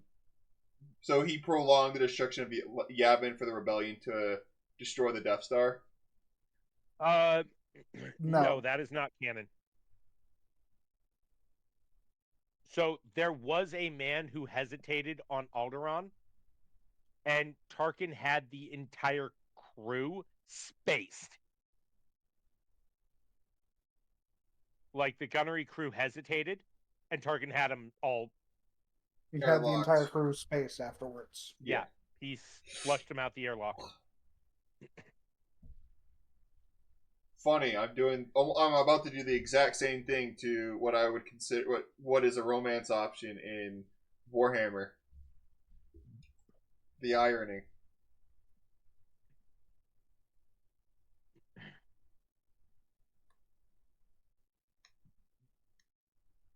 Oh.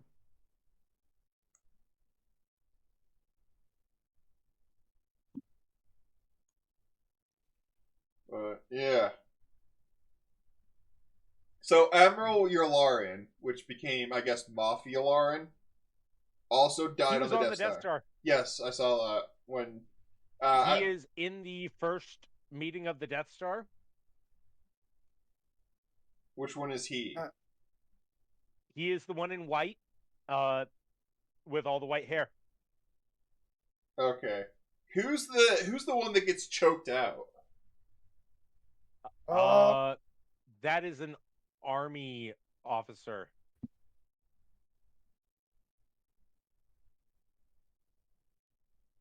Interesting. Let me look it up. That is Motti. Yeah. Conan Antonio Motti. And Vader eventually kills him later. Go on.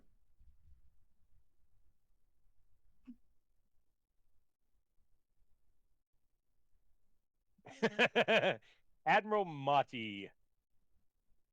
So,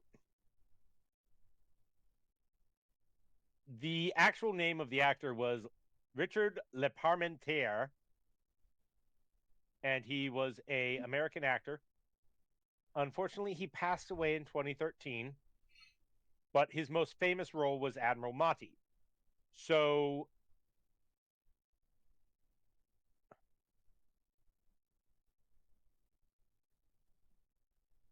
let me look him up.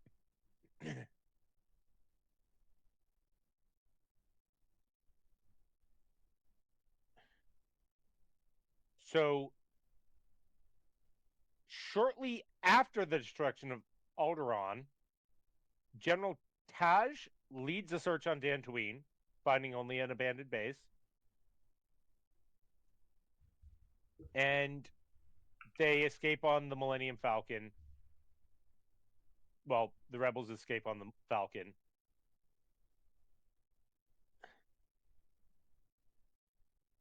Motti is actually on the Death Star.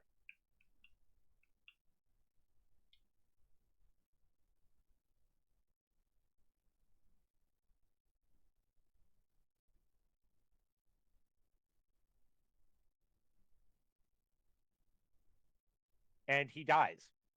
Yeah, you can actually see him behind Tarkin.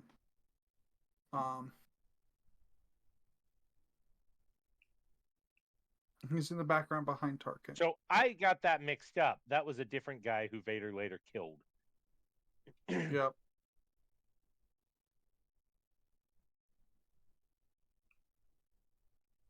Yeah, he is on the Death Star behind Tarkin.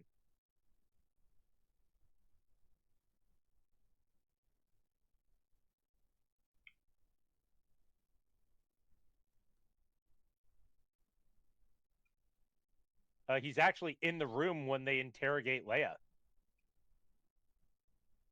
Mm-hmm. Interesting.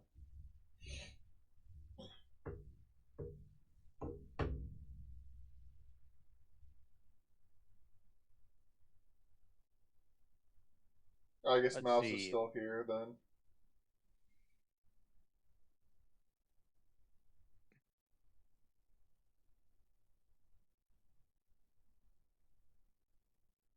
Oh, that was General Tag. The one who Vader killed? No. Who was in the room with the interrogation? Okay. No, he's the one that's worried about the rebels being too well equipped. Oh, yeah. Mati is the one who says it doesn't matter what schematics they have. They will never... any attack on this station will never succeed. Yes. But little did they realize they had a Force-sensitive farm boy with them.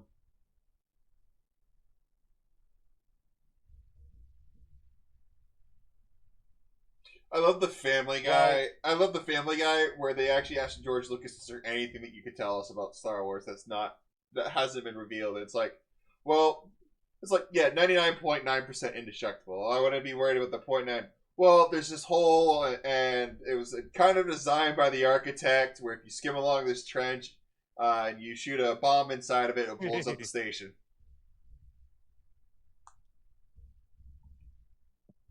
Yeah.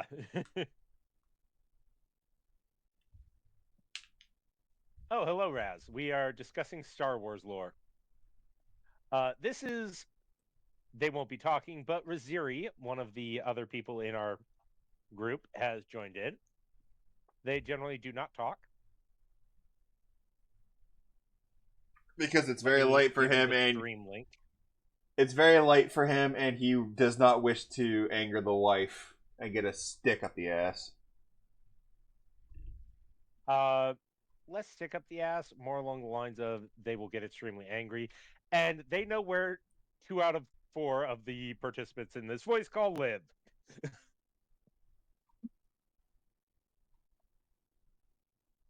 There is the stream link, Raz. Yep. So we are talking Star Wars lore.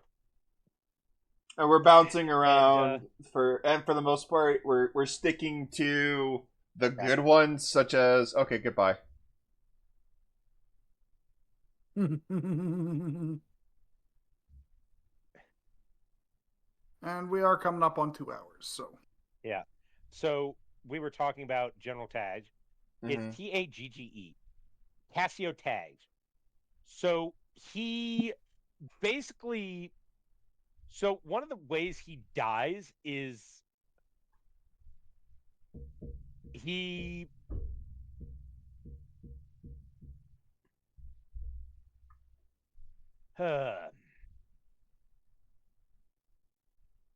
He calls out Vader as part of the reason the Death Star fell, because they didn't take the rebellion seriously, and he's promoted to Grand General, similar to Grand Admiral. And he does well for a while. He's actually in charge of Vader for a little bit, and then he has a screw up and he gets demoted, after which Vader just force chokes him to death. Yeah. While being watched by Admiral Ozzel, who later gets force choked as well.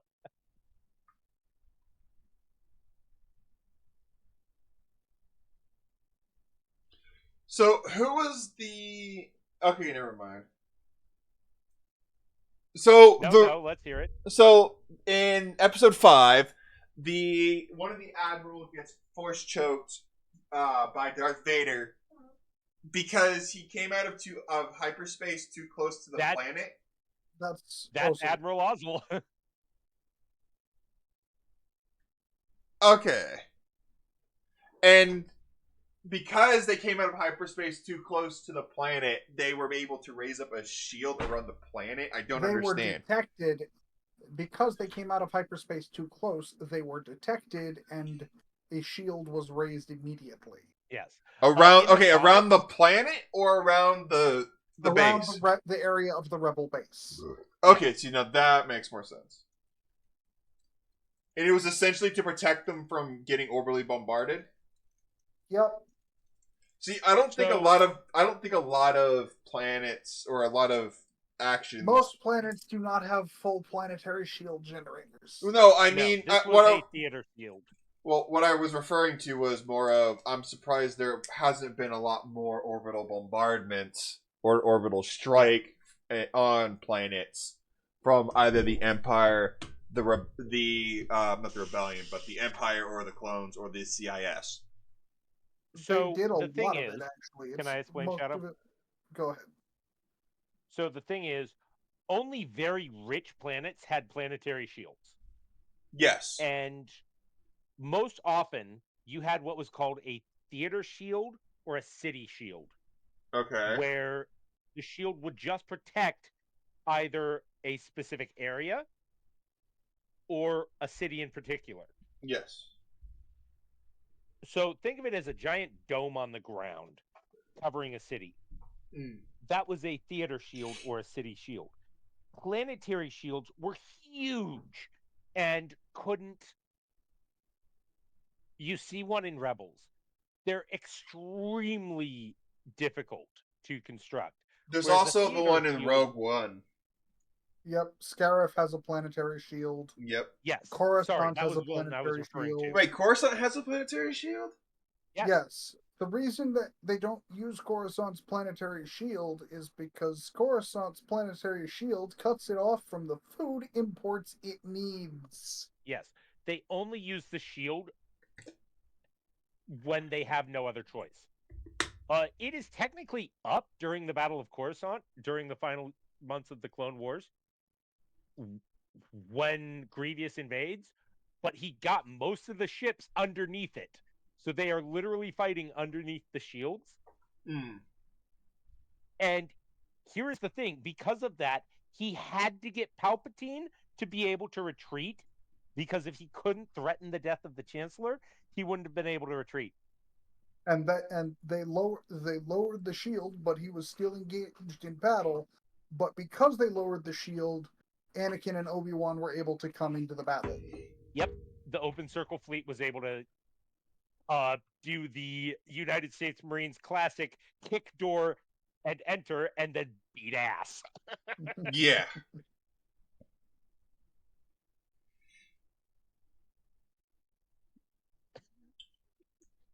Marines. Sorry, I have a special relation with most of the Marines I've encountered. No, I know.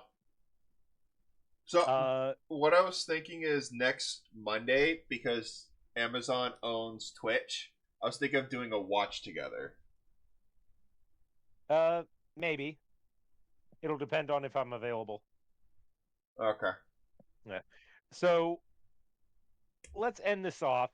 Since I thought of the Marines, let me tell you about my favorite prank my friend Todd, who is a retired United States Marine crew chief on a CH-46, the C version of the Chinook. They call it a Sea Knight. This is the pump prank. And it is a tradition of the United States Marines and the United States Air Force and the United States Navy to pull on the new guys. The Army. Yes, the Army too. Because the Army flies helicopters. The Air Force flies fewer helicopters. Yes, but it is a traditional prank on the recruits by all of the branches. So the prank goes as such. There is a lever in the back that is used to cycle hydraulic fluid to the engine. When in flight, it does nothing. However, most people who do not have a background in avionics do not know this. Shadow is aware of it. I'm aware of it because Todd told me about it. And the prank goes as such. The pilot and the crew chief will coordinate this in advance, and then they will start slowly dropping altitude while wobbling the helicopter. One of the crew will frantically run back and start pumping this lever as hard as possible until it stabilizes and the helicopter will ascend.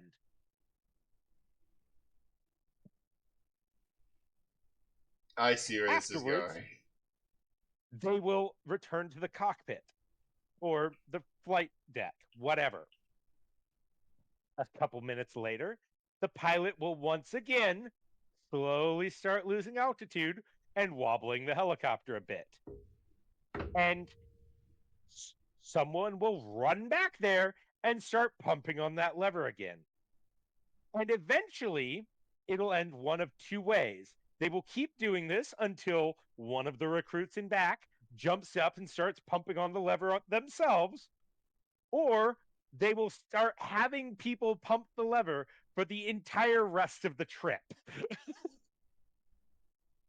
And they will just rotate the people out who are doing it from the new recruits and grunts. That is funny. Yep.